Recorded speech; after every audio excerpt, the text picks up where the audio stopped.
My name is Margot, I'm part of the People Speak, and yeah, I mean, I have been sitting on the outside, I have been listening to the conversation, but guess what, we can change the flow of the conversation right now, so it's not a problem.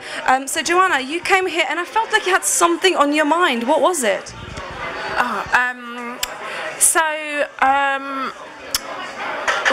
How are people feeling about the next round of NPOs applications? So we're preparing for that and thinking about that following the release of the Create strategy. And there's been quite a lot of stuff in the press about the Arts Council criticising organisations for not being diverse enough. So maybe we could talk about that, particularly in fundraising, which is very undiverse, and strategies for improving our diversity. Okay, so you said quite a lot of buzzwords there, which are I kind of... Thinking and talking. Yeah, no, but this is really, really good, because you know what this means. Oh, hello, I'm understanding your name is Hannah. I could be wrong, but I can read your badge. Hello, welcome, Hannah. And we've got David here as well. Guys, I'm going to honour the fact that you're eating pizza, so I'm just going to kind of like bounce out some of the points that Joanna made. But yes, shall we talk about strategy? Shall we talk about the Arts Council and the new strategy for 10 years and how very undiverse the creative sector is? I mean, just look around the table here. I mean, without making any assumptions, do you think there's an issue or maybe a conversation that we should be having about diversifying the creative sector? You're nodding there with your eyebrows, Tom. Can you kind of like expand? You're laughing. Okay, right. Have you got any views on that? About diversifying the sector? I think my views are that it starts at the root, right? We've got to talk to children. We've got to be working in education and getting access to children at a young age to make them realise that a career in the arts is possible and plausible career path. Okay. That's what I'd say. My microphone is not working, but maybe it's because I'm doing something wrong. Yes, you're telling me? Excellent. Okay, so maybe it starts as early as in education. Maybe it's not a quick fix. Maybe it starts with children pointing them towards different options in career. Mikey? I'm assuming that's your next thing. Yeah. Well, I just think it's also about what our aesthetic values are, because if we can't really diversify if we've got the same white middle class values about what is creative practice. And I think that's really the kind of sort of stopping point, really, is that if we want to diversify the whatever it is, the Arts Council portfolio, then we need to actually change the rules about what we consider to be cultural practice. Okay, so what is that kind of middle, what did you say, white middle class aesthetic, maybe? No? Say aesthetic, but I should have done, yeah. Okay, so I'm glad that I picked up on the word that you were thinking about, but you didn't say. I'm really glad about that. So do you agree that there's something like a prevalent kind of sense of, oh, this is what we consider art, exists in the world, in British art sector at the moment? Well, you know, I think it comes back to something that is just like, that so many organisations do, just simple.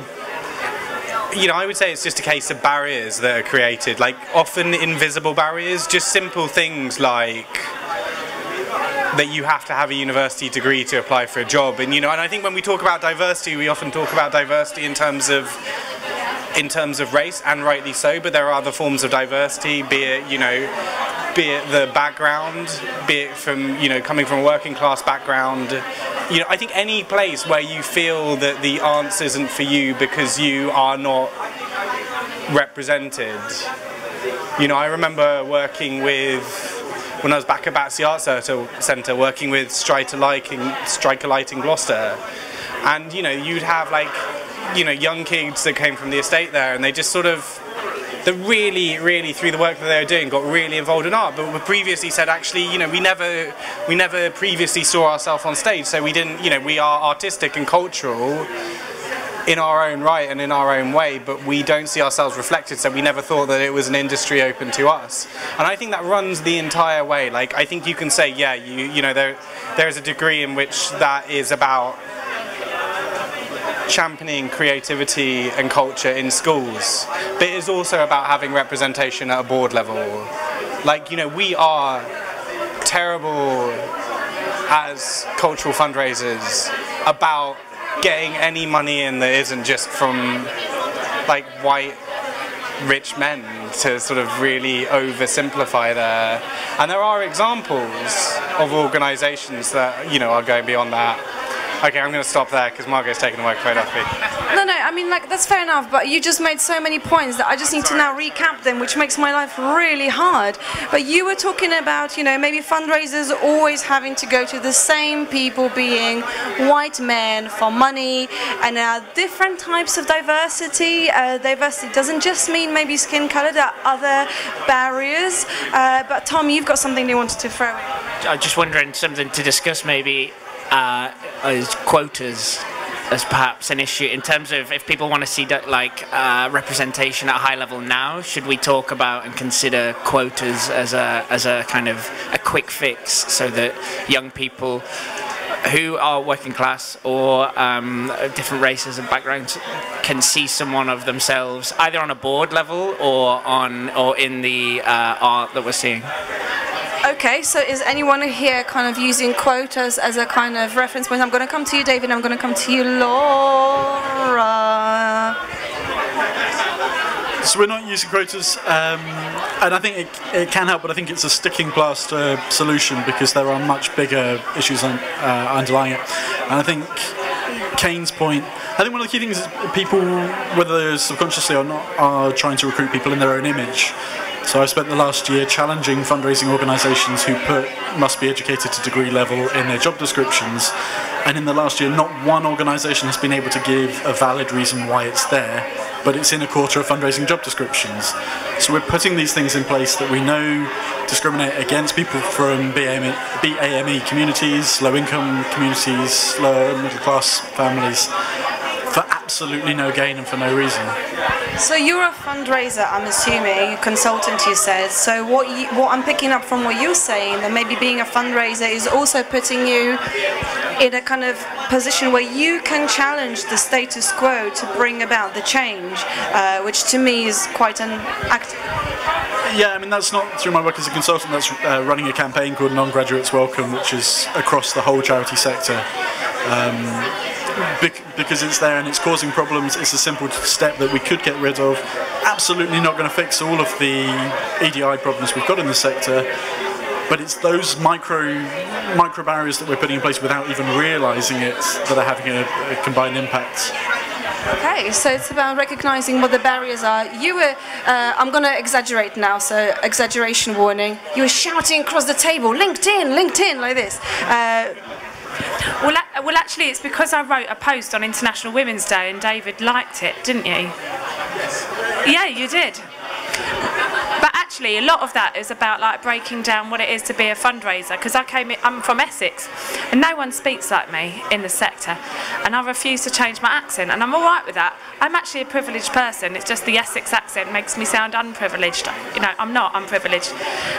But it's an interesting dynamic all the time, and I think I've in my whole fundraising career never asked for anybody to have a university degree because of the people I met at university. That is not. That is not a benchmark for intelligence. I'm here to tell you. I think I've just employed this woman called Martha who really impressed me interview because of all the work she was doing outside her normal job. She was part of something called White Charity. She's as a relatively inexperienced fundraiser challenged the Institute of Fundraising on their diversity strategies, and I think she talks a little bit about breaking down the code, and actually I kind of relate to that because using normal language is actually what we're trained to do as fundraisers, but we don't do that in job descriptions, we don't do that at interview. We use weird, unnecessary language to talk about the things that are normal, like building normal relationships, being a human being. Like, we use convoluted terms all the time, and it's like being good at the Guardian crossword. You need to know about Latin. We pretend that's equality. Well, not everyone learned Latin at school or went ski holidays. And I think the reality is we need to stop use the normal words that we use in trust applications all the time to bring our stuff to life with the people we're trying to recruit. Okay, you made loads of points there, and very good ones as well. Oh, there's a round of applause from someone who maybe relates to some of it. Yeah, I mean, I think that's half of it, but I think the other half of it is, and I think David touched on it, is this question of belief as well. That coming from a place like, I mean, we've spent 10 years working in Basildon, and nobody in Basildon sees themselves actually making it in the art world. It's just like so far away for them. And you can do a lot, obviously, to say, look, you can do this, you can be part of this, but you have to have that sense of, for sure, you have to the entry, make it easy as possible, but those kids have to have that belief that they can be part of it as well. Okay, so maybe sometimes people, there are barriers in how, hello new people, come and take a seat, make yourselves comfortable. I'm going to summarize a few bits and bobs so you don't feel like you're completely thrown into it. But equally, oh no, are you leaving us? Okay, are you going to come back? Because you know the rules. This is Talkaoke, and if you're leaving the table, you need to give your final thought. You may come back, but the final thought is the rule. I'm just like making it public right now to everyone. What's your final thought, Joanna, before you disappear? Come on, this is the second time you've done this to me now. Really, I'm so sorry, but I can't help it. My question, you can bounce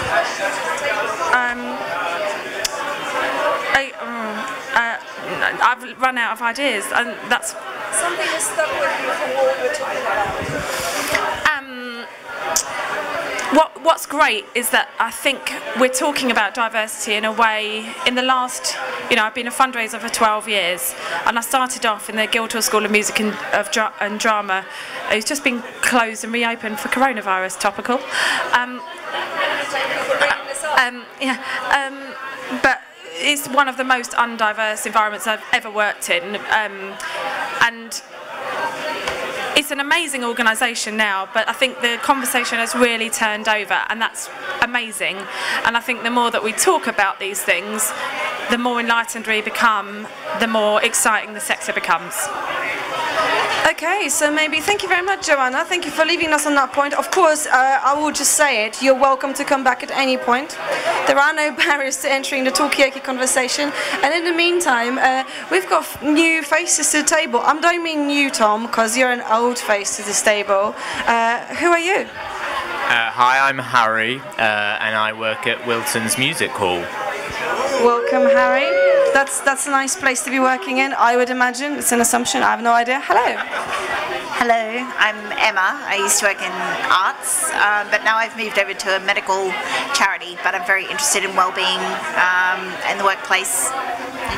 I'm going to just remember Emma. I'm going to forget everything you said after your name is Emma and your name is Harry, because here you don't have to give your job title. You can, that's fine. But thank you, Emma and Harry. Hi, I'm Sue. I'm director of the Flavel Arts Centre, which, if any of you have been down to Dartmouth, that's where it is, in Devon. Okay, so this is the wonderful thing. Oh, hello, we've got one more. What a perfect timing. What's your name then? I'm Nina. I work for a company called Ecodrama in Scotland. Fine. One of the things, thank you for being from Scotland, and the reason why I say that is because what I realised is that there's a new face around the table, another one. They're multiplying, which pleases me enormously. What's your name? Hi, I'm Katie. I'm from the Yorkshire Sculpture Park. Amazing. You are also reiterating what I'm just about to say, which is around this table was quite incredible. There's not just people from London, there are people from all over the country, and we've had a lot of conversations around this table since 6 o'clock, mostly talking about fundraising and the arts, but not exclusively. We started talking about comedy films and Home Alone. just to kind of show you the breadth of, you know, the subjects, but we're talking about diversifying our creative sector and particularly fundraising, and what is it that we can do to change it. And there are some points from Mike. Mike, have I got your name? Yeah, okay, right. Just checking if you remembered. Are there any points here that you wanted to pick up? Yeah, I think there's the issue when it comes to diversifying revenue all comes from seeming to challenge conventions. That's what I've been hearing round and round the table. I think there's a really sort of powerful attitude that comes from kind of going, well, what is the history of where we've come from and where it is that we want to go? When it comes to diversity, when it comes to diversifying audiences, when it comes to diversifying staff, there is a pragmatic element to that, and there is also an idealistic aim for where we want to be. Speaking from a Spectrix perspective, we are, sponsoring this event because we really, really believe in it, and that is traditionally the attitude of fundraisers is to target the people who believe and support in their organisations the most.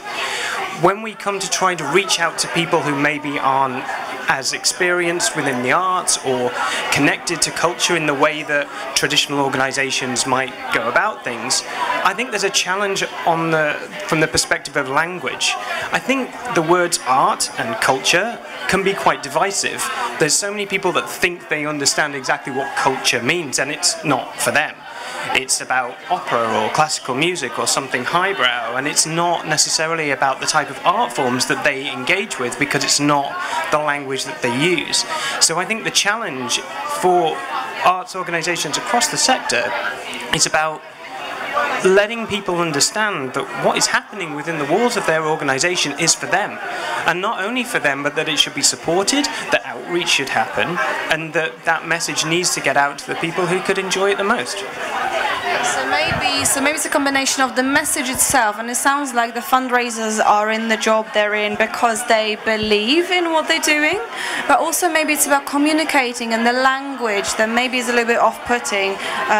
The word art, what a dirty word. Hater. Do you hate it, Kane? No, I quite like the word art. I mean, there's the whole thing with the new Arts Council strategy that it barely mentions the word art or culture in any way, shape or form.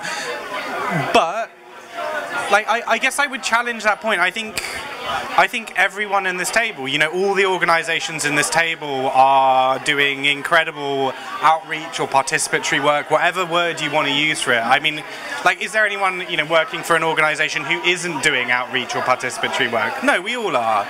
Apart from David, but he works for a fundraising consultancy, and so do I. But I think it's just a case of how you make sure those people that are participating in that work are then represented in your workforce. I think it's as simple as that. The second you create those routes in, you see the industry diversifying itself. Yep, you agree, Emma? I sort of agree. I think for me, I have only worked at one arts organisation, but I've worked at lots of third sector, universities, charities, that sort of thing. And the thing that I kind of found overwhelming is that you have to love the art form. Certainly where I was, I felt like I was a novice as well in the art form, and there were people there who loved it with every fibre of their being, and there were times where, like my former colleague Harry, sometimes that even felt intimidating for me as someone in the organisation. I didn't come to be an expert in that art form. I came to be an expert at the job that I do, which is events. And I came to be an expert in events and sort of carried that bag with me to the location. And I think it is important to be passionate about what you do, but sometimes I think that can be all-encompassing. If you work in an arts organisation, sometimes I feel like you have to love it with every fibre of your being, otherwise you're not really, you're not really doing your job. So are you saying, am I hearing you correctly, you're talking about faking it? a little bit in your jobs? Like, yeah, I'm not really into this music stuff. I'm more of a theatre person, but hey, it's a job. Why are you so into it? Kind of thing. Is that something that people kind of, Nina, I can see you smirking. Is that something that, I mean, whatever you were doing. Anyway, Tom? No, I'm not faking it, and I totally appreciate the idea of that being tough to for there to be this precedent in the arts to either give your entire life or not, and I completely concur that that's not healthy actually. I run my own arts, or like my little business, tiny business. So for me, it is my everything. But I appreciate that it shouldn't be the case for everyone. I was wondering if I could ask another question, just to kind of put to the table, because we were kind of talking about social justice, let's say, in the arts. I kind of think social justice and climate justice are inextricably linked, and I think over the next 10 years, we have got to lead on, I think the arts as a sector has got to lead on this kind of, this messaging and helping kind of change the world and the viewpoint and making sure things change. How do we respond to this challenge is my question to the table. What do you think we need to do? What do you think you need to do in your sector, in your job, in your organisation, in order to respond to this challenge, which is that if we don't halve emissions within the next 10 years, we're done? I hear some yeah from behind me, and it's coming from no other but a new face around the table. New face. Do you have a name? Hello.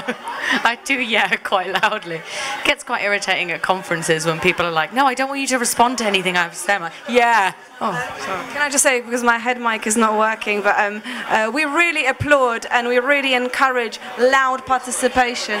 Maybe it's just, maybe I feel like it's not working. Please don't give me this have you turn it off and on again bullshit, because quite frankly you may be right and I may be wrong. Anyway, so you're Dana, I'm imagining. Can you hear me now? Can you hear me now? Yes. Typical. I am, and in my job, especially over the last 3 years, my kind of fundraising history and background's been in the arts and culture, but over the last 3 years I've got to work with some really amazing organisations like World Animal Protection, with UNICEF, and got to work with places outside of the arts who very much work in the social justice space. And I think, when I think about it from a fundraising perspective, the biggest limitation that arts organisations are going to face, because when you look at an organisation like Amnesty International, which is powered by individual people, when you look at an organisation like Greenpeace, which is powered by individual people, lots and lots and lots of people giving 5, 10 quid a month so they can log on to Facebook Live and watch Greenpeace jump on some stuff.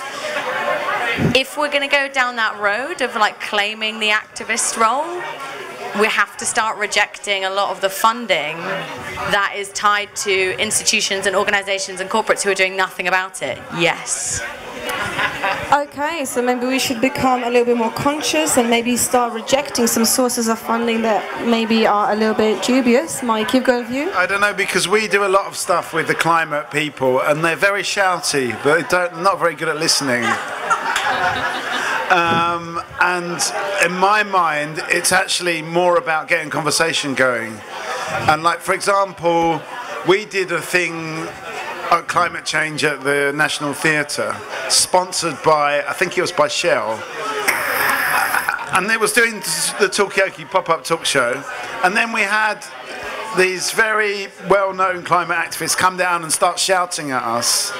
And I was like, okay, well, let's have a conversation about this. Should we bring these people on board, the people from Shell? Should we get a conversation going about what they're doing? They didn't want to actually get involved in a discussion. They just wanted to shout at the National Theatre, shout at Shell about how they were morally disgusted. Disgusting compared to these, you know, the holier-than-thou activists. From my perspective, you know, we've got a business to run, and I don't mind to take the money from either Shell or BP we've been sponsored by, if they are happy to have a debate and actually have any kind of accusations thrown at them, which they've got the ability to respond to. But you know, I do think there's got to be a meeting, because I think that a lot of the activists don't actually want to have a conversation. They want to just shout at those people. Okay, so maybe it is about a conversation. I'm going to come to you, Tom, but before I do, just to buy time for everyone else who maybe hasn't said yet, because maybe you're still pondering, and we've got a new person around the table. No, you're the person that was here before, but I'm no longer Mikey, so sorry to disappoint, potentially. But I will come to you, Tom, but maybe have a think about if there's anything that you do in your jobs and in your lives that can address what Tom brought up as being quite a big consideration, and that is, how does climate impact everything that we're doing? Can we just have a chat about it and just take it from there? Do we even have time for it? And I'm going to hand over to Tom, but have a little think. My question back to you, I suppose. Okay, so we can agree that some activists are shouty, but surely within the arts and fundraising with the arts, as well, you know, within our sector, we're very good at telling stories. Doesn't matter through what art form that is, right? But that's our job, is to tell stories. So and to engage people in conversations. So isn't it? Yeah, there are shouty activists, and yeah, there are evil, greedy corporations like Shell, and in the middle there is the arts, right, who can facilitate conversation and non-violent communication between these kind of organizations. I think that's what I'm asking, is how do you... I really think it's our responsibility to do that, and so I suppose I'm asking everyone to kind of help me figure out what it is we should do. Like, is it about changing your internal policies and then shouting about that with other B2B kind of systems? Is it about doing something so that your customers see that you're being green? Or is it about the show that you do being about climate change? I don't know. It's a question more than a solution. I would even go as far as to say there's multiple questions disguised as a one question, Tom, but don't worry, we can see through it. But before everyone can answer all these multiple questions in any order, really, I don't mind, I'm going to get people's names, because we've got new faces around the table. I'm Val, back again. Helen. And? Sarah. Sarah, so we've had a conversation starting off minutes ago at least, about diversifying the creative sector, about how we are addressing the climate change, and is it just about shouting things at each other and whoever's loudest? Some of us got great voice projecting. Or is it about having a conversation? But actually, are there any real changes, which is kind of what Tom was asking? Are there real changes that we can make as a creative arts sector, as a fundraising sector, to address all those things? Or is it just going to be a hypothetical thing for ages? And is it okay to take money from Shell? I mean, fair enough. Do you have any views on this? Anything that you are kind of thinking about currently in your roles? I was just thinking a lot of art production, particularly anything that goes on stage, is in essence quite can be quite wasteful, because artistic people will want that fridge, or they'll want that dress, or they'll want those shoes, or that lighting state, and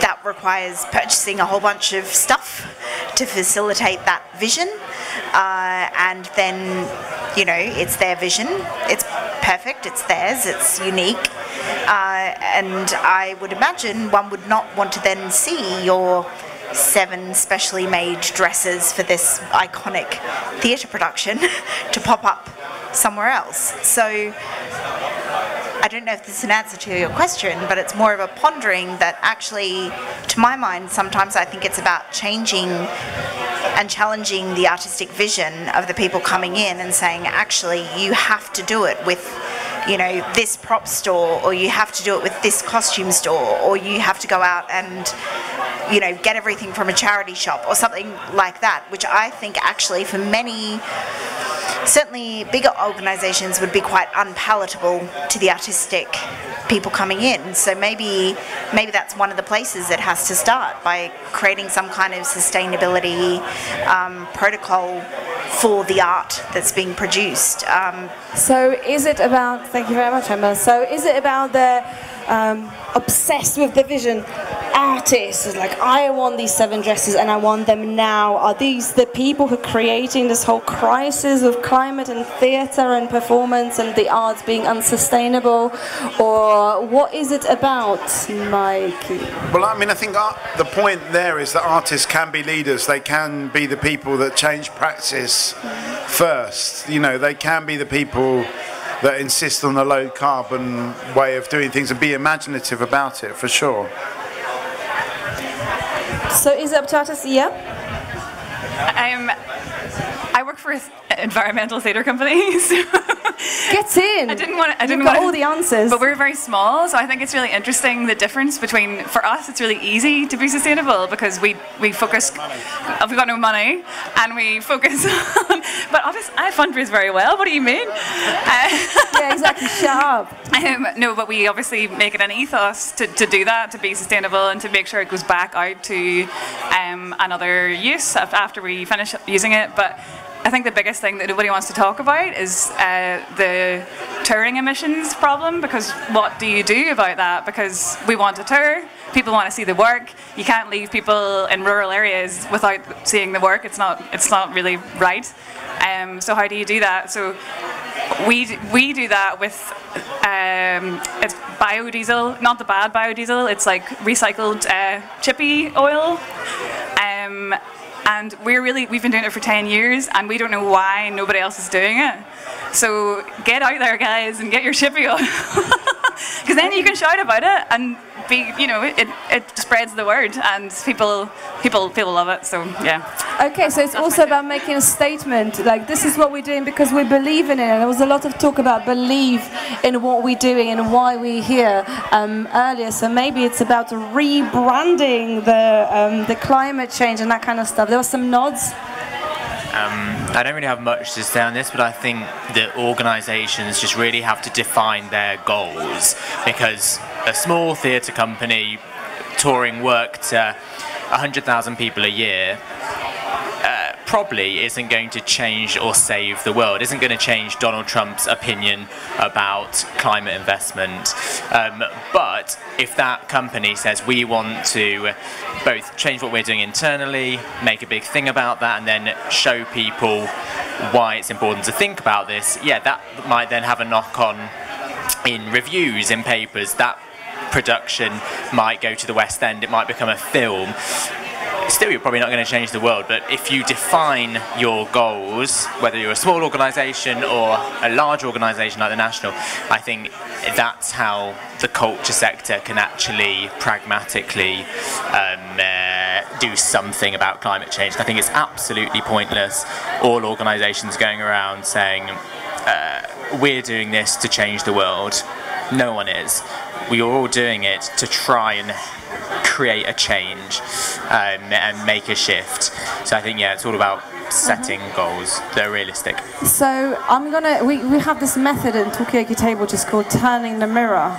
And I'm going to turn the mirror to you, and I'm going to ask you, I'm just going to grill you a little bit, not in a nasty way, but I just wonder whether in your current role, in the way you are connected with the arts, is there anything that you can kind of change or implement, or is there any changes that you can start off to address exactly what you're talking about and bring about change, maybe not change the world, yeah? Yeah, and we did. So Wilton's welcomes about 60,000 people a year. We have a £2.5 million turnover.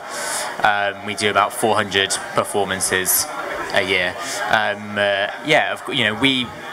What we haven't done when we've changed our plastic cup policy to having reusable cups, we haven't said this is changing the world. When we've talked to all of our incoming receiving house and says, how are you making sure that your work can be as close to carbon neutral as possible, we haven't then gone out and told everyone about it, because we know that we could do more. We could stop printing wallpaper, and we also know that, again, we're a small organisation. Donald Trump isn't watching, and I hate to go back to this, but you have to really be aware that if you want to make big change on these things like climate change, you need China, you need the UK, you need the US, all batting or singing from the same hymn sheet. And that might come from a huge, incredible play at the National from Lucy Prebble about climate change, but you know, we're not going to be able to do that, Wiltons, but we think that we can have small steps. But I think, thank you for that. And I think what you said there is quite interesting, is maybe it's not about taking on the role of changing the world single-handedly, it's maybe about starting a ripple that will resonate through the people who come and visit the venue, and maybe they'll be the ones who carry the change. I'm going to come to you, Mikey, and then I feel like I kind of want to get some points from this side of the table. I can just see Donald Trump going to a small, like, theatre venue near to his golf course in Scotland, and seeing a small, I think he's more likely to see like a, you know, I played around the golf, let's go to the theatre, and to see this particular theatre company than go to the National. I think it's more likely that he would go to that and, you know, go. But one of the things that I get upset about is people like beating themselves up about these small things when everyone obviously around the table is trying to change the conversation. We should actually be, you know, be a bit more proactive and less kind of like, oh no, you know, I've driven my van to this show, so therefore I'm a climate criminal. Do you know what I mean? So is it about naming and shaming the climate criminals, or maybe it's about something completely else? I mean, guys, it's important that I mention this point of this conversation, that yes, climate change is important, and we very often actually on this table of chat talk about it because I think it's on people's minds all the time. But if at any point you want to throw in another question or another point that you came here thinking about, you're welcome to do that. Val. I'm just thinking about this because I live in Bristol, which I keep banging on about, but sorry. And we had Greta Thunberg last week, and it was really interesting. I think if we do want to do stuff to do with climate change, then we need to talk to young people, because they will be the ones who will be demanding a lot more than maybe people of my generation, although obviously I want to do what I can.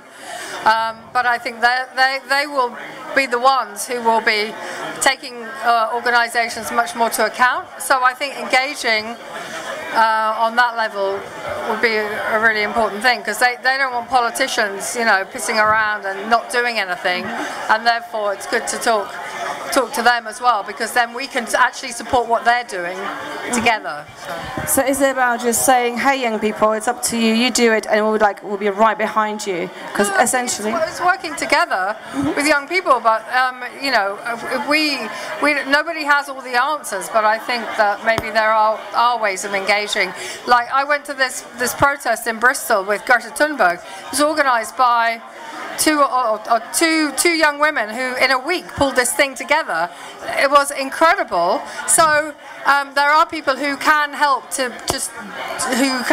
Obviously you've got your whole supply chain, whether you're a theatre, a museum or whatever you are, but yeah, I think involve young people, because then maybe they can push up, you know, upstream to put more pressure on, which is good.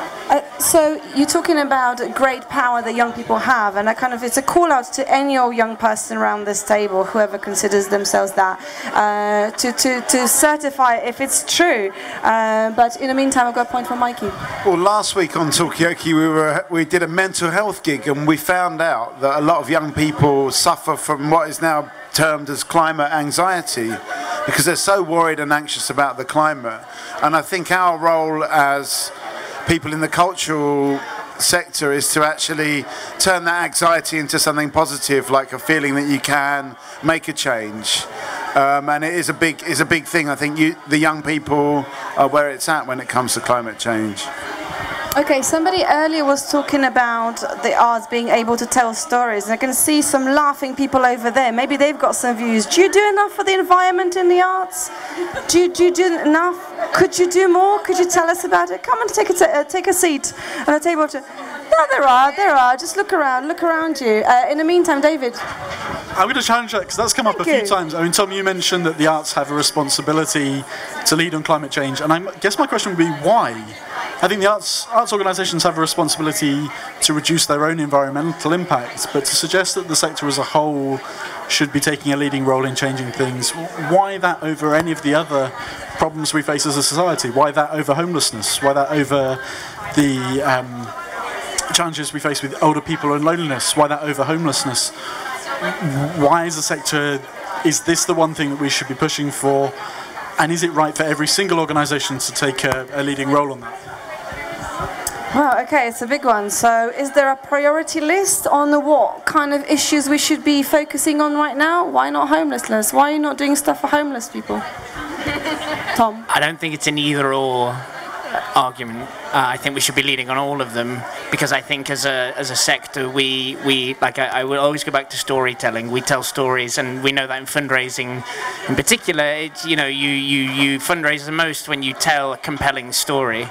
And to go back to Claire's point earlier about why were people not fundraising for their capital project, but they were fundraising for the flooding, it's because people respond to crisis.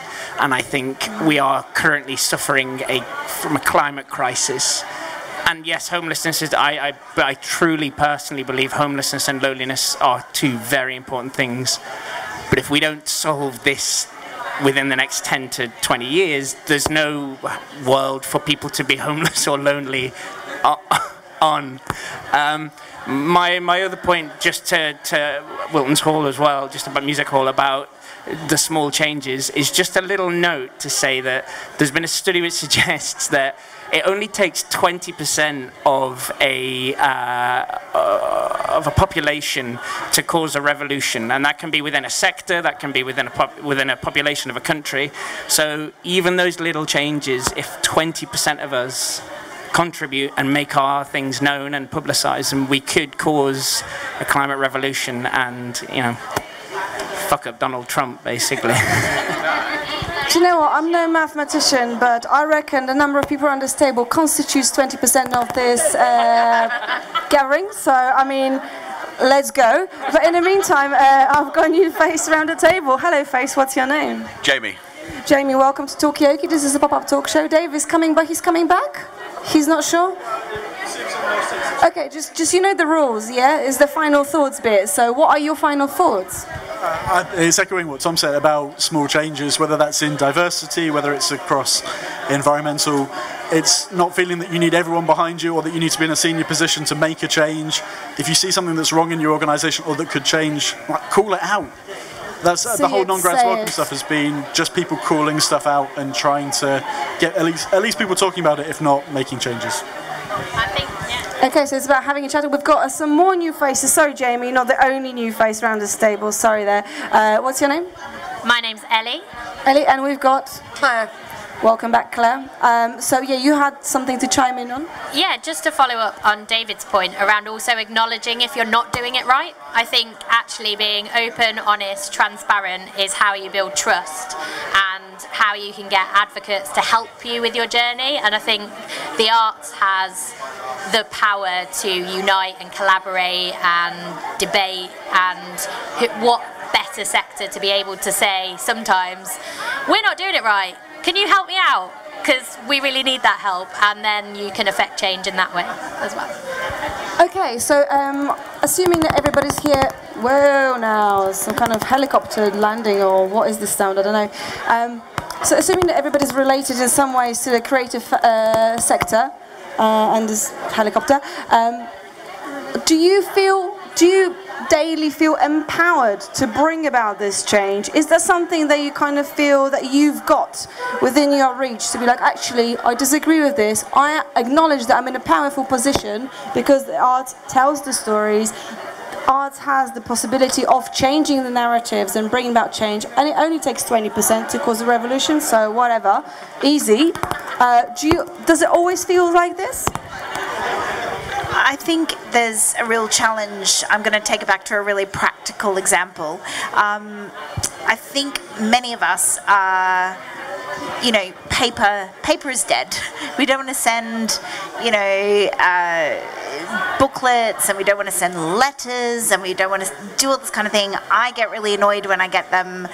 I don't want to receive them. But I think the flip side of that is, especially if you have a donor base that is older and not as tech savvy, the idea of completely giving up a paper-based anything is incredibly detrimental, and actually we kind of get into a world of like tech inequality. I know people who won't book online. They want it written down. They want a letter. Like, you know, necessary evil perhaps. I don't know, but it's just one of those things where you're like, I think that's you know, everyone's like, well, get rid of paper, and then you have that, you know, group of 10 older or just not particularly tech savvy donors who just like having them on board is really important. And unless you have the ability to segment, this is so boring, but unless you have the ability to like, yeah, segment that data and get them a letter, but you're also not going to print a whole magazine for like 10 people, but they love the magazine. I don't know, maybe it's about educating about them as to why you're not printing the magazine, but I don't know, that's just kind of like a real world example that I'm sure lots of people have faced that I just want to like throw in. Yeah, I'm going to come to you, Val, very soon, but I'm just going to grab a quick point from a new face around the table. Hello, welcome back. I wasn't here earlier, but you were there, kind of. What's your name? Remind us. Antonia. Antonia, have you got a view on this before I come to Val? Yeah, I think that was brilliant what you just said. And actually, fun enough, my specialisation is interpretation in the heritage industry. But that means where you've got to have all the different audiences covered. So if you're talking about correspondence, you can't really just drop contacting people in a written format because of generational differences. So I thought that was really, and you will miss some of the big donors as well, because some of the people probably have got more money, and might be being a bit cliche, but some of the older people. Yeah. So maybe we were talking about barriers earlier, and maybe some of the barriers are also those which exclude you from, or from accessing the electronic and kind of digital world, and maybe paper is the way. Actually, talking about age, what about, I mean, I'm not in the fundraising industry per se. I mean, I am where I work, and where I work, they're quite happy for me to be here tonight. But what about wills? You know, like people leaving money in wills. Surely that sort of thing might need some sort of written. You know, you can't drop paper if you're talking about wills and leaving money. Okay, I'm going to come to Val quickly because I promised, and I'm going to come to you, Claire. You can, because there are wills written online now. So there's bequeaths and all different companies who do it all online. So anyway, I'll let you go.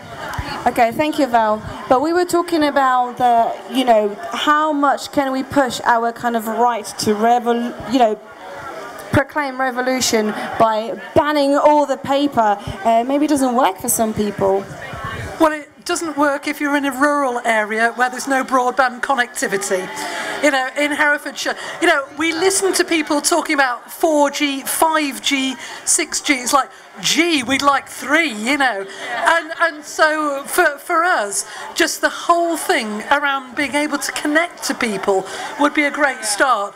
And there are people who, you know, come to the courtyard in Hereford to book in person, to collect things in person, because you just can't do it. You know, mobile signals are rubbish, all that sort of thing. So, you know, straight away we have issues with that. Just talking briefly about revolutions, and I was really interested, I just cause a little bit about the homelessness thing.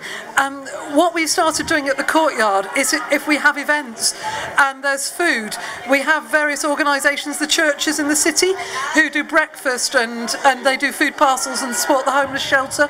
And so if we have leftover food, that's actually shared out amongst the local churches, so they have a rota. So we know on a Tuesday it's the Salvation Army, if it's Thursday it's the Methodist Church, and so we just give them a ring, they come and collect the food, and that's parcelled up and shared around the homeless people in Hereford. So just a really simple thing, but it's really made a big difference. And for them to realise, because somebody said, you know, the fact that somebody had been thinking about him really made a difference.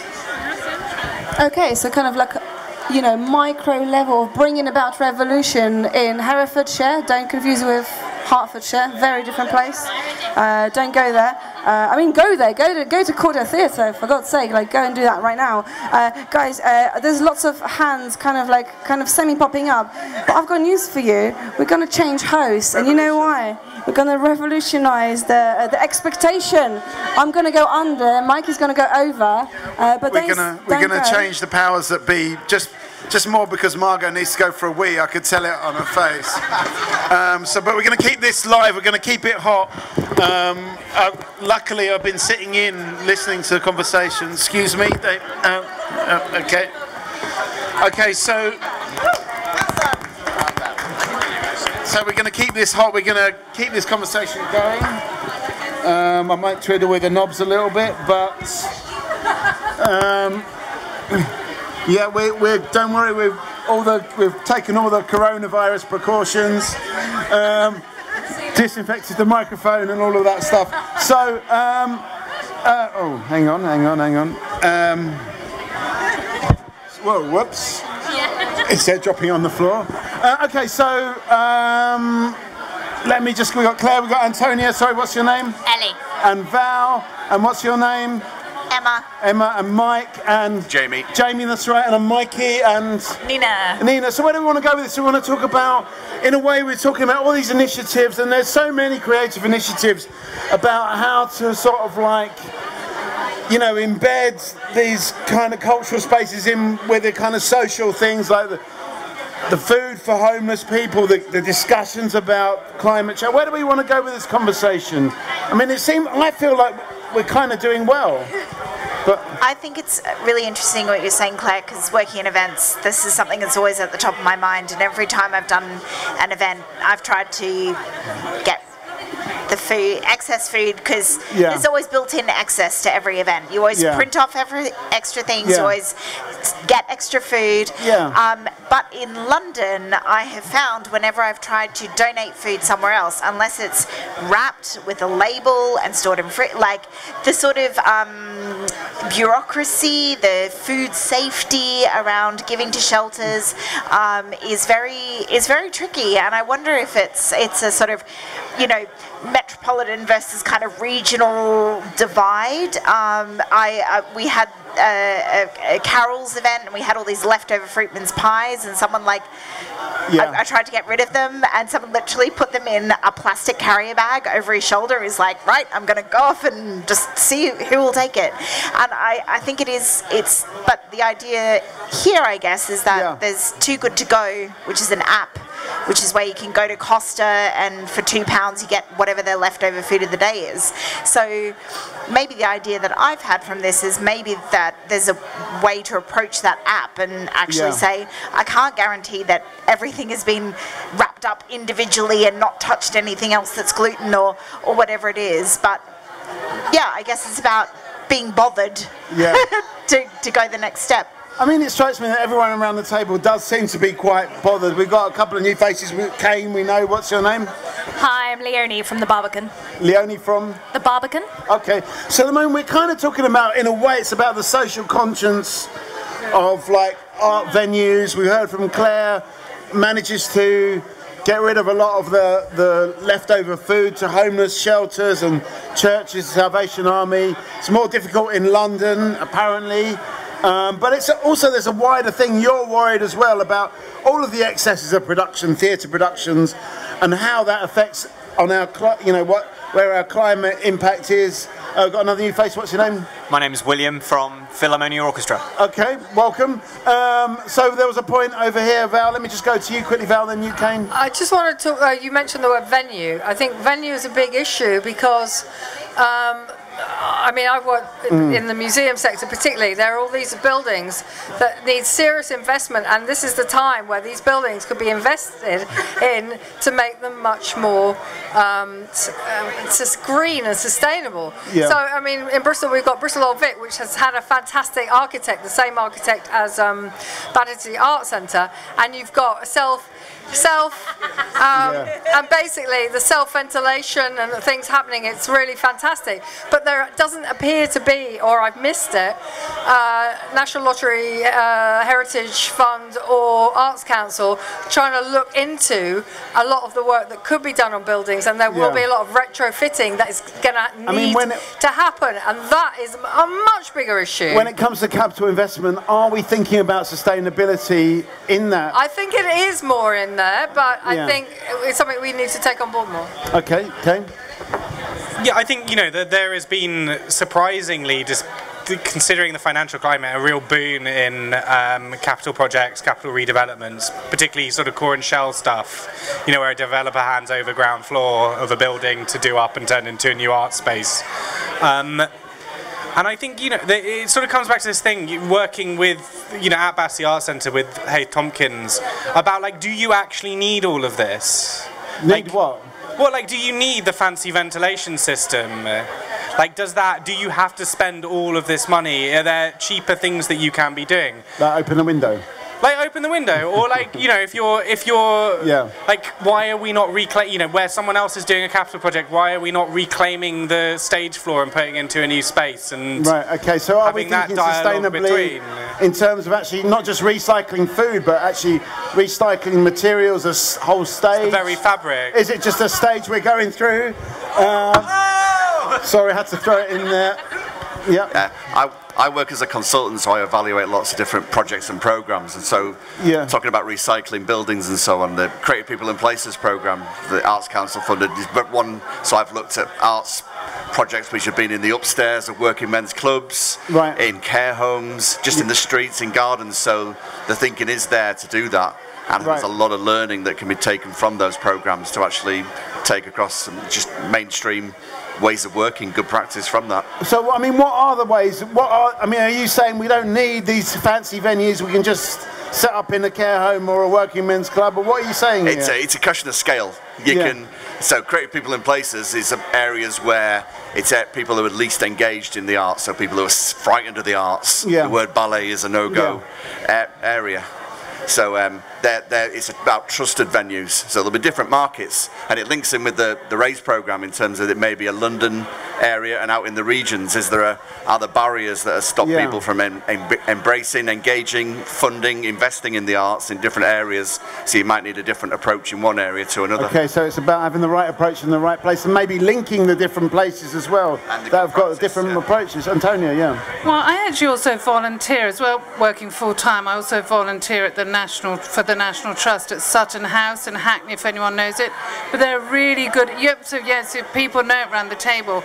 So they're a brilliant place of the place being used by the community. I don't know if you know about that. That say in Breaker's Yard, families can go in for free and just use that for the children. But they've got all sorts of things for people with learning skills, people over 55, all these sort of projects going on. They also have opera there, they have plays there. There's so much that they do for the community, and that's the National Trust. Right. And that's reaching out, using that space. Now, 1992, when 1990 it was nearly condemned and then nearly turned into flats, but it was saved by Save Sutton House. Sutton House. Yeah, Sutton House. It's quite, I mean, I don't take all the airtime here, but it's really interesting understanding the story of that. And it's from the huge organisation of the National Trust. Yeah. But what they've done is sort of what you ultimately say is pretty socially responsible. It's really good for the arts. There's all sorts of things. They do have art exhibitions there, all sorts of things. So they're really good role models. I mean, which we'll talk about some other time. It strikes me that, you know, we're hearing all around the table of like initiatives that are really actually quite creative. So, you know, this sector seems to be actually You're coughing. Is that like a sarcastic cough or just a genuine cough? It seems to be just leading the way, and there are all these initiatives and you know, ways, like imaginative ways of of working sustainably. It seems to me. Am I wrong about that? Or the National Trust want to be? I'll come to you in a second, Val. But let me just come to it. I think maybe this might take us slightly down another path, but I think there's a bit of a fear of a charity asking another charity to do something together, because what if our donors learn about your place and then you steal our donors and vice versa? Like, I think it's just, So there's a little bit of a reluctance to sort of, you know. And I think it's such a shame, because I think there's so much collaboration, and we see it even in a corporate world with like mainstream fashion brands who have the same customers doing collaborations. Like, I think we just need to not be fearful of that and just say, you know, if we do a collab with, you know, the National Trust House, you know, let's trust the person to make the decision whether they're going to keep giving us £5 or also give the National Trust £5 instead of giving us £10. Like, you know what I mean? I think it's just this weird kind of like, here are our people and we can't possibly share them with anyone. Like, and I think we just, maybe that's the takeaway, is that we can all be brave enough to just talk to another charity and be like, let's do this together. Are we a little bit worried that we're going to lose our punters? I'll come to you in a second, Claire. Let me... I just want to talk to the point that you made, which is I really like the idea, and I'm all for it, about the art popping up in least expected places, which are not maybe historically associated with where, you know, places where culture is, like care homes and stuff. But my question to anyone who's got any experience of fundraising, that could be anyone. There could be a few people around here. It could be a few people. It's like, are the people who have got the money, are they willing to come to something that isn't a swanky fundraising event? Because from what I understand working in the arts, as well as being practicing artist, is that there's this, yes, we're doing stuff for community, but oh, go on, throw us some free champagne, because, you know, we have to have a conversation at a high level. And to me, I can't understand that. Will the big donors come to the Working Men's Club or the care home to... Orchestra man. Well, no, I'm not going to speak to it from an orchestra perspective. I'm going to talk about it from a theatre perspective, where I was based for 4 years before coming to the theatre. Directly to your point, is that we were lucky in Chichester to have many donors who actively discouraged us from inviting them to swanky drinks receptions, because they were so conscious of the cost to us of them. And they did the work for us in that respect and said, we know we want to see the work you're doing in the such and such care home down the road, or the kind of glamour fatigue. Exactly. Because if you're running a theatre or an orchestra where I am now, it's taken as read they're going to buy a ticket and come and see your work. They don't need to see more of that in a special situation to see the work that you're fundraising for. Okay, I mean, are you worried about your donors then writing a cheque for the care home or wherever you're kind of...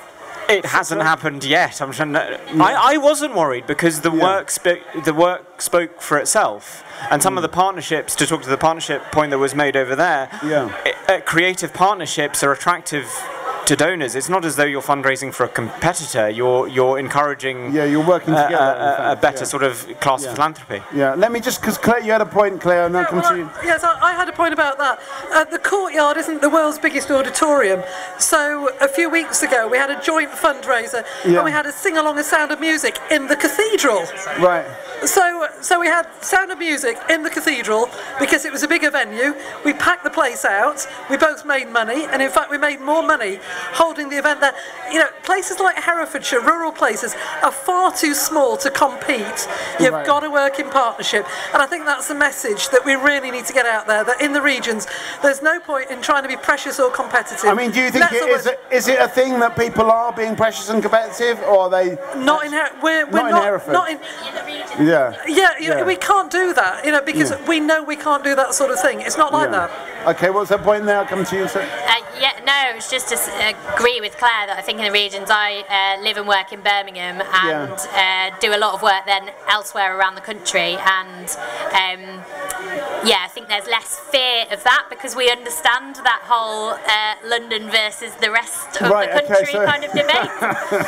Okay, that's what it is. We spelt it out now. And, it's London versus everywhere else. I just like to say, I didn't mean to point you out as an orchestra there, William, but it's because I worked for the City of Birmingham Symphony Orchestra before my current role, so we had that similar thing of an expectation, perhaps of Yeah. champagne and caviar, and actually what people really wanted was the direct contact with the beneficiaries of the true change that arts and culture can have on people's lives. Yeah. So less money on the caviar.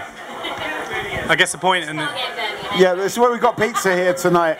Yeah. A point and a question. Yeah. So firstly, I started my career at the Anne Frank Trust, and we used to run a big gala every year on Holocaust Memorial Day, which is probably the most depressing gala that you can run. Which it raised a lot of money, but I remember speaking to the chair at the time, and he said, you know, actually all I do all year long is go to other people's galas, and I probably pay about £250,000 in tickets and donations at galas, and you do wonder. I mean, I hate galas. I find them so awkward, and I think they're really non-democratic. And that giving, you should be acknowledging giving that is a fiver the same as something that is like £100,000. And I know that that is like, you know, that doesn't always play that way, but I think it's just treating every gift as really special. I mean, but some people must get off on the gala, otherwise there wouldn't be so many galas. I don't know. Like I've been to Henley. What is it, Henley Regatta? Like one time, and like there's the horse racing and stuff. I don't think anyone actually enjoys it. I think it's just like a little like facade that you put on. Right. They're really depressing. But my point I want to say is, does that if you're saying that in the regions like people work in partnership more, like does that? And I guess it's the mentality of London versus the reasons. Is it a case that London venues and London organisations, we have a duty to be working with you more? Yeah, I mean you made the point as well about linking these the urban organisations with these like less kind of on the cultural map places. Should we be linking more? Yes and no, because my flip side to that would be, Kane, you said, should you be working with us more? And I think, no, but like as in, I think we can learn a lot from each other in that respect. I just think the funding model is twisted. There's less money in the regions than there are in London, basically. But then arguably there's more competition in London because there's lots of arts organisations in a smaller square footage. Okay, so we're talking about the London versus the rest of the UK collaboration, or is it a beef? This is the question. It'd be obviously better for the flow of the show if it's a bit more argumentative, not saying anything, but Emma, yeah. I think my point was actually about the gala element. I've organised many a gala dinner in my day, and actually about 5 years ago I went to a conference evening called The Death of the Gala Dinner ? Actually, someone's point about how many galas that you go to, I think the problem is actually that budgets are created with, $100K to come in from this one thing, and if you pull it, like, what are you going to fill it with? Like, and I think it's actually about fundraisers being empowered to say, no, we're not doing a gala. So many people I know in events are now making them, every 2 years, or they're splitting it and making it two different things. Is it a question of like not being able to make an argument that isn't just purely about money, but it's about the kind of ethics of it? I think it's one of those things. I was once told by someone, when I choose to come to your event, I'm choosing not to go to something else. And I think that's, if we go back to the kind of, I don't know if that's true, I'm speaking from a London perspective, but I think you could literally go to any gala any night of the year in London if you so choose.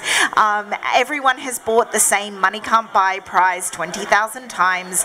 And I just think it's that thing where people go, well, we always do a gala, so this is the only way we're going to capture these high-level donors' friends, not the high-level donors, because they're here all the time anyway, but like this is the only way we're going to get their friends and get them to pay, get the 5K out of them, for a yacht trip or whatever it may be.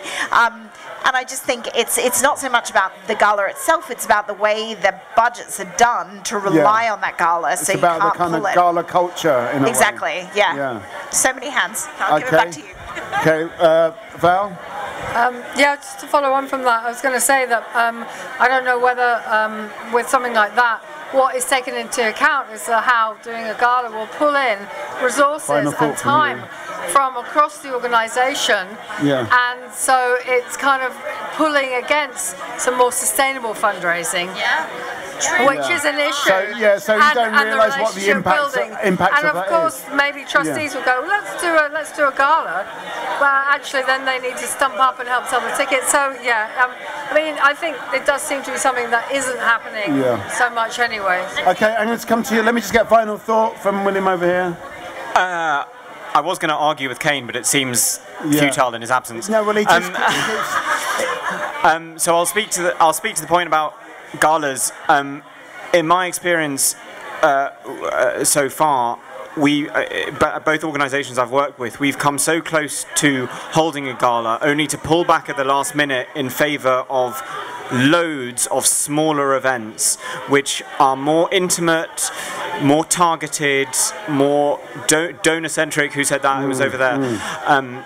And those I haven't got a gala experience to compare it to, but it feels more it feels like it yields a greater reward.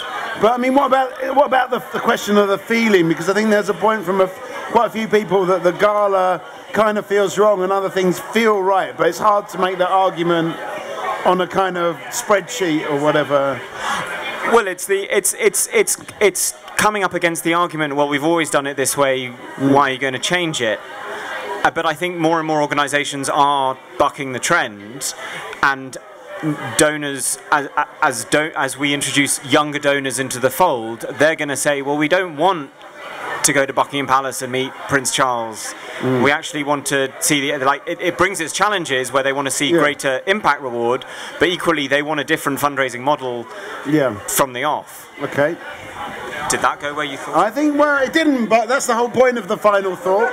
We don't know where it's going to go, and there's all hands up everywhere. I'm trying to get this. Okay, because you're threatening to leave, then you get prioritised to the front of the queue. Make of that what you will. Up here for thinking. That's the thing that, from an evaluation point of view, just talking about just how to change the way that fundraisers work, I'd be interested in the barriers that people face. There may be a lot of learning here tonight, a lot more learning tomorrow. What stops you implementing that once you get back to the ranch? Is it a board of trustees who don't want to change? And what are the barriers there? So I'm itching to ask you that question. What is it? Are there barriers for you that stop you from implementing some of these changes that you want? I work in a company of one, so I listen to both voices in my head, and then I just make it up. So okay, I know. But typically, from evaluation, it is a reluctance to change. People lacking in confidence, firefighting on a daily basis. The learning goes in the drawer and isn't. That's it. What was the point over here? It was educating your trustees, actually having a good relationship with them to tell them that doesn't work. And having the data to back that up, and true ROI. And what kind of data would back that up? Well, is there data to back it up? Bottom line, if you've got trustees, they should all be successful business people that have earned their cash or have a lot of cash in the bank, and they should understand P&Ls. Right.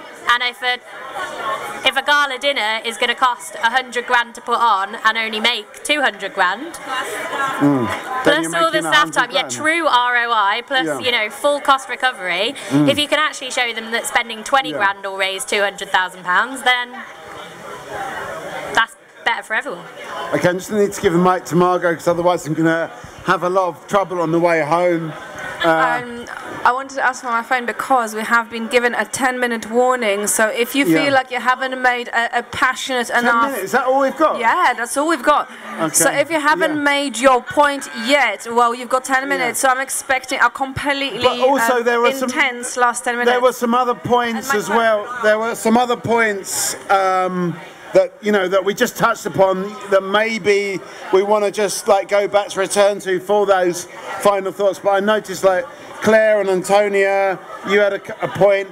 You've not said much yet. So have you got anything to say at this point? No. Yeah, actually, just in defence of galas, I've done one 2 years ago, and it raised £2 million, and it was really successful because it was a one-off, and because it was really clear to people that it was going to be a one-off, and we weren't going to ask people for more generosity. How did you feel about it? Because to me, it's the feeling of the gala as well as how much money it does and doesn't. Yeah, well, I mean, it was really great, and so I work for Art Angel, so we sort of commission site-specific artworks in unexpected spaces all across the UK, and we relied mostly on the generosity of artists to give amazing lots for auction. That's how it worked, really, for us, and because we've had such long-standing relationships with artists, it kind of worked. You kind of turned the screw to get a bit of art out of them. And that was the main, they were the main generous people because they were the one giving their artworks for sale rather than people who were just buying something at an auction. Do we need to be a little bit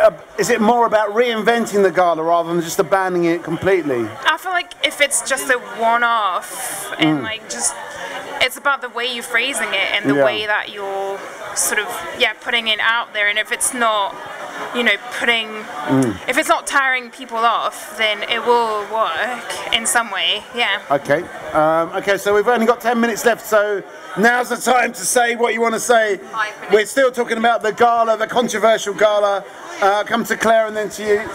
I have to say, as a rural fundraiser, there are times I find it incredibly depressing how much money is in London, how many things happen in London, how expensive it is to get to London, to be here first thing in the morning, things like that. It's just like, fundraising is still incredibly London-centric. Sorry guys, that's the way it is. I could not have got here for tomorrow morning to start at 9 o'clock without paying £240 for my train fare. There we go. Okay, so all the money's in London. Make of that what you will. So go back to the gala for a minute. This is a really different approach rather than raging it. So I used to work, this real name drop again, for Nicholas Soames, Winston Churchill's grandson. Can you imagine how many people used to come to us to ask to arrange a gala under Winston Churchill's name? You've got no idea. So there was a sort of fatigue on that. So when you're saying about galas, I think quite a lot of, we talked around the table, a lot of stuff is very generational. So that you look at R&I, looking at the money side, there's a generational side. How things were done is changing. So that, so that was one point. I think very instinctively, just being very instinctive. So I've been to millions. Just before you come to the second point, let me just get a final thought. I've pretty much agreed with everybody, so that's nice, isn't it? You'll be a great Talkaoke host, because that's what we do. I agree, there's definitely more work to be done on London versus the regions, for sure. And I think my passion is having data to back up what you're doing on a daily basis, and I think if you know what works and you have the data to do it, then your trustees and your colleagues should support you to do that. Okay. Well, going back, generation again, slightly looking at trustees. So trustees are often a bit on, it's good as there's younger trustees coming in, but very instinctive on a thing like today. So I've been to lots of fusty events over the years. There's actually I've never seen a chat day before. What a great idea. And I think a lot of, it's just, it's great. There's pizzas, there was, free drink up to a certain point, and maybe a lot of donors would feel like that it doesn't all have to be super expensive or sing or dancing.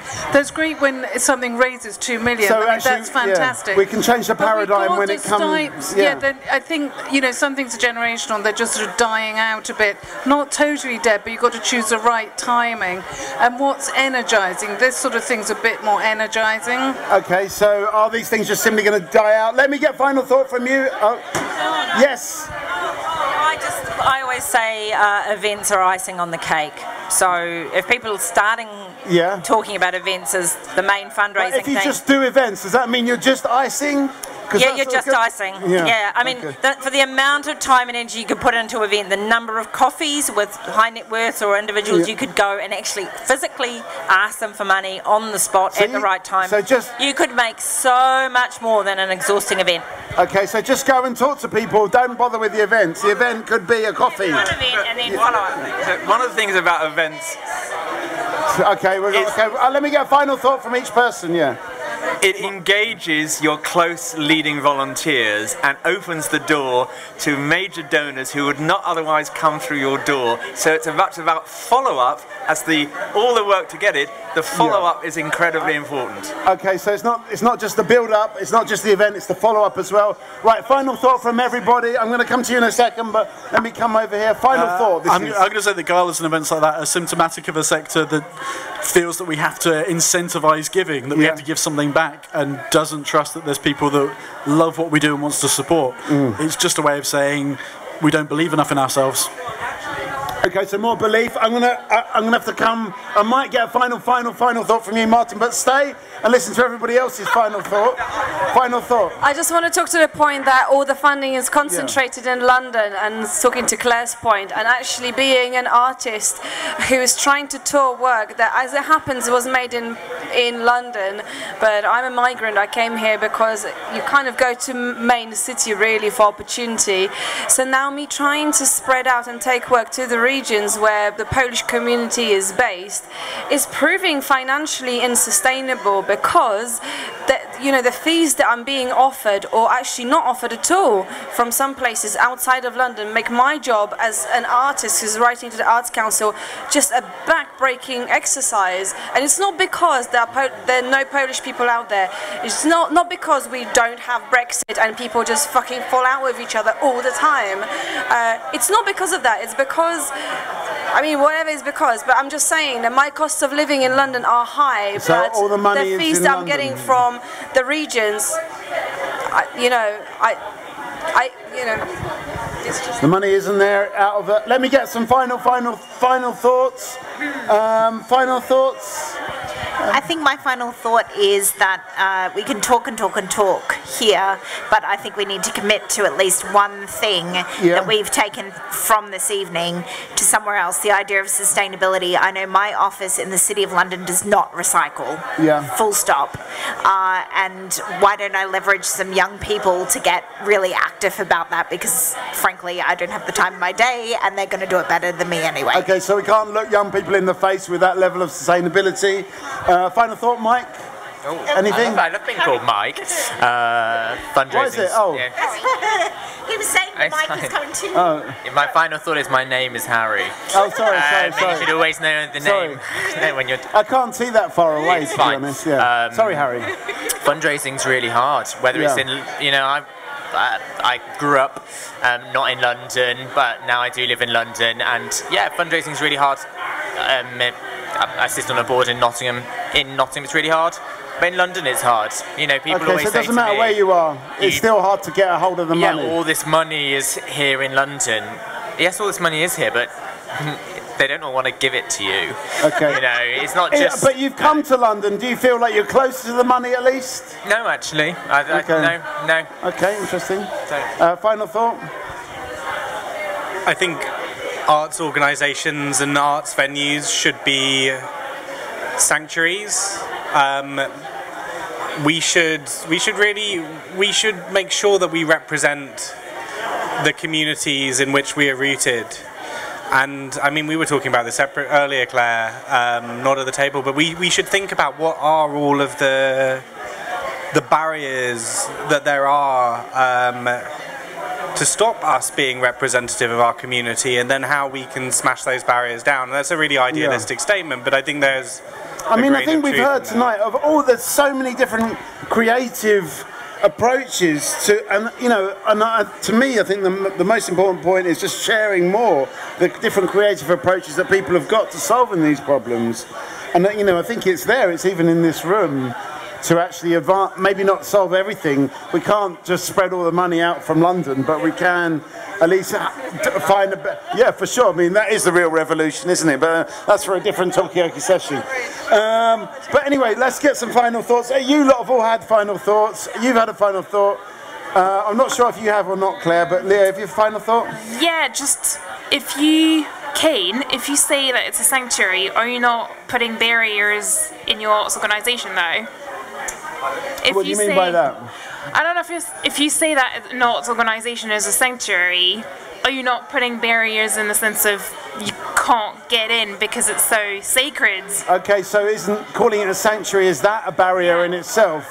Is that a barrier in itself to call it a sanctuary? Claire, have you got a final thought? It's not a sanctuary, it's a safe space. It's a safe space, and that for me is the final thought, that art centres and arts venues should be a safe space for anybody who wants to use it, who wants to be there, who wants to make use of it, and just, be safe. Okay, well that's a good final thought. We're going to end it there. Thanks everybody. Thanks to Rick on camera. Thanks to the organising committee, Kirsten and Dana and Kane. Thanks to the Roundhouse. You can enjoy the rest of the conference. Take some of these ideas forward. Thank you very much.